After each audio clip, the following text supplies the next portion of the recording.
Ces images de violence urbaine telles qu'on les vit, ces images d'autant plus poignantes, d'autant plus déchirantes que la semaine dernière, on a encore vu des ados, parce que c'est leur âge, ils ont 14 ans, qui meurent parce qu'il y a des rixes entre des bandes rivales. Mais où sommes-nous?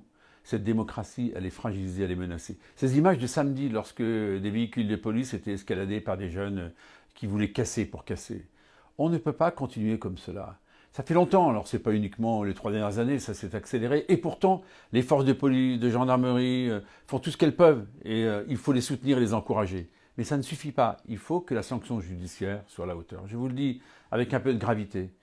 J'ai eu la chance d'être maire pendant 16 ans, j'ai connu quelquefois des difficultés. On sait que ces gangrènes, parce que c'est pas d'autre mot, c'est pas simplement dans les grandes villes, dans ces quartiers où on peut plus rentrer. Ça n'est pas acceptable. C'est aussi quelquefois dans certains milieux ruraux.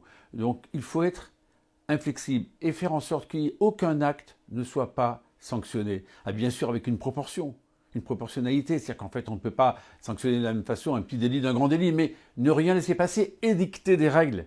Faire comprendre qu'il y a des choses qu'on ne peut pas faire. Vous savez, sur la sécurité routière, si vous faites des bêtises, eh bien vous êtes sanctionné. Eh bien là, lorsqu'il s'agit d'atteindre des personnes, des biens, lorsqu'il s'agit de dégrader du patrimoine municipal, lorsqu'il s'agit surtout de s'attaquer aux forces de l'ordre, aux pompiers, comme ils ont été caillassés la semaine dernière par ces ados, ça n'est plus acceptable. J'attends vraiment qu'on prenne des dispositions. Gérald Darmanin a annoncé des mesures fortes pour que les policiers soient plus nombreux, que les gendarmes soient plus nombreux, mais il faut que la réponse judiciaire soit à la hauteur, et puis qu'enfin, ceux qui sont en situation irrégulière dans le pays, qui ont été déboutés du droit d'asile, eh bien, ne restez pas là. La France est humaniste, un pays qui est capable d'accueillir, mais quelqu'un, lorsqu'il est débouté du droit d'asile, ne peut plus rester sur le territoire, tout simplement. Je vous le dis avec beaucoup de gravité, beaucoup de force, parce que la République s'en trouve fragilisée.